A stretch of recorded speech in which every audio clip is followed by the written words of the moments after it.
કાલે Mrs movie જોઈ રહી હતી અને એવું લાગ્યું કે આ ટૉપિક પર તો વિડીયો જરૂરથી બનાવવો જોઈએ, કારણ કે આપણા ઘરમાં, આપણા પરિવારમાં, આપણી આજુબાજુ, આપણા ફ્રેન્ડ્સની મમ્મી કે પછી કોઈ પણ સ્ત્રીને એવું જોયું જ હોય છે, આપણા ઓફિસની કલીગને એવી રીતે જોયું જ હોય છે જે 24/7 પોતાના પરિવાર માટે, પોતાના પતિ માટે, પોતાના સંતાન માટે, બહારેથી આવેલા મહેમાનો માટે અવેલેબલ હોય છે.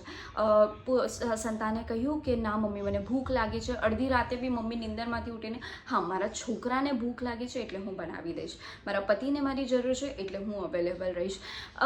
અને જ્યારે એ સ્ત્રી આમાંથી છૂટવા માંગે છે, કાં પછી જે નવી પેઢીની સ્ત્રી છે એ ના પાડે છે, ત્યારે મતલબ જે આપણી મમ્મી હોય છે, આપણી સાસુ હોય છે, એને આ વાત હજમ નથી થતી, કારણ કે એ એક્સપેક્ટ કરતી હોય છે કે જે જિંદગી અમે જીવ્યા છીએ, જેવી રીતે અમે ફેમિલી માટે 24/7 અવેલેબલ રહ્યા છીએ, પુરુષો માટે કે પછી ઘર માટે કે પોતાના સંતાનો માટે, એવી જ રીતે નવી પેઢીની છોકરીઓ પણ, વહુઓ પણ એ જ રીતે અવેલેબલ રહે. જે મેં બધી જ રીતે, બધી જ જગ્યાએ એ લોકો માટે પોતાનું બધું ભૂલીને એ લોકો માટે બધું કર્યું છે, એવી જ રીતે સામેવાળી સ્ત્રી પણ, મતલબ જે વહુ હોય છે, દીકરી હોય છે, એ પણ એના ભાઈ માટે, પતિ માટે, સંતાનો માટે કે પપ્પા માટે અવેલેબલ રહે.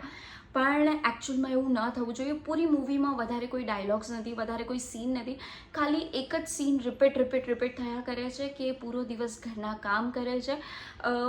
જો કે એના પોતાના સ્વપ્ન હોય છે, પોતે ડાન્સર હોય છે, છતાં પણ એની સાસુએ એના પર એ રિસ્પોન્સિબિલિટી થોપી દીધી હોય છે. અને જે એનો ભણેલો ગણેલો પતિ અને સસુર હોય છે, એણે એ લોકોની એવી ડિમાન્ડ હોય છે કે ઘરમાં પુરુષો જમી લે પછી જ સ્ત્રીઓએ જમવું જોઈએ. હજી પણ એ રીતિ રિવાજો રૂઢિમાં જ જીવે છે એવી રીતે કરીને. અને બહુ સરસ મૂવી છે. તો એ જ રિધમમાં ચાલે છે અને આપણા ઘરમાં પણ આપણે એ જ જોઈએ છીએ. ભલે આપણે થોડા આગળ વધી ગયા છીએ કે આપણે હવે સાથે બેસીને જમીએ છીએ, આપણે ઉપર નીચે નથી બેસતા, વરના અધરવાઇઝ પહેલાં તો એવું પણ હતું કે પુરુષો ઉપર બેસશે પલંગ પર, ખાટલા પર, અને સ્ત્રીઓ નીચે જમીન પર બેસે છે. પણ થેન્ક ગોડ હવે એવું નથી, પણ હજી પણ ક્યાંક એ છે. અને આ મૂવીમાં એ બહુ સારી રીતે દેખાડ્યું છે. તો મારા હિસાબથી કે આપણે બે જ વસ્તુ આપણા હાથમાં છે. ફર્સ્ટ કે સ્ત્રીને છે ને ભગવાન બનવાનું મૂકી દેવું જોઈએ કે બધા માટે 24/7 અવેલેબલ રહેવું. હા, સ્ત્રીમાં એ ક્વોલિટી છે, જરૂર છે કે એ પુરુષો કરતાં વધારે સહનશીલ હોય છે, વધારે કરી શકે છે, પણ દેટ ડઝન્ટ મીન કે ભગવાન બને, માણસ બનવાનું ભૂલી જાય. ના, એવું ના થવું જોઈએ. આમાં સૌથી મોટી ગલતી સ્ત્રીઓની જ છે, અને એ સ્ત્રી સામે એક્સપેક્ટ બી કરે છે કે જેમ અમે કર્યું છે એવી જ રીતે અમારી વહુ અને દીકરીઓ પણ કરે.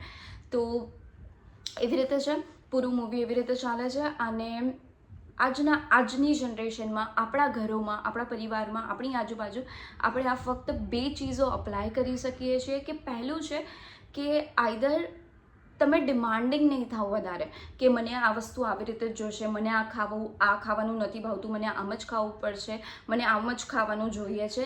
ના, ડોન્ટ બી ડિમાન્ડિંગ. અને બીજી વસ્તુ છે કે એને કાં તમે ડિમાન્ડિંગ થાઓ છો તો એને હેલ્પ કરો. એટલી જ, ખાલી એટલું બોલીને કે ભાઈ એ તો મારી મમ્મી તો ફટાફટ રાંધી દેશે, કે મારી સાસુ તો ફટાકથી કરી દેશે, કે એ તો આટલા વર્ષોથી કરી આવે છે, મારી પત્નીને, તમારા પત્નીને તો આદત જ છે, તો બસ 2 મિનિટનું કામ છે એ ફટાફટ કરી નાખશે. ના, ડોન્ટ બી દેટ પર્સન યાર. આઈધર તમે એની સામે સાથે ઊભા રહીને એને થોડી હેલ્પ કરાવી શકો છો, કાં પછી તમે ટોટલી ડિમાન્ડિંગ થવાનું બંધ કરો. તો I highly recommend to all the womens કે આ મૂવી જુઓ, કંઈક શીખો પોતાના માટે સ્ટેન્ડ લો, પોતાના માટે થોડું જીવતા શીખો. હું એમ નથી કહેતી કે ઘરથી ભાગી જાઓ, આઝાદી માંગો કે પછી ઝઘડા કરો, કે ના, આ ટોપિકનો મતલબ એ નથી. આ ટોપિકનો મતલબ એ છે કે તમે માણસ બનો, ભગવાન બનવાનો પ્રયત્ન નહીં કરો. 24/7 બધા માટે અવેલેબલ નહીં રહો. તમે પોતાના માટે પણ, પોતાની જિંદગી પણ પોતાના રીતે, પોતાના રૂલ્સ સાથે જીવો.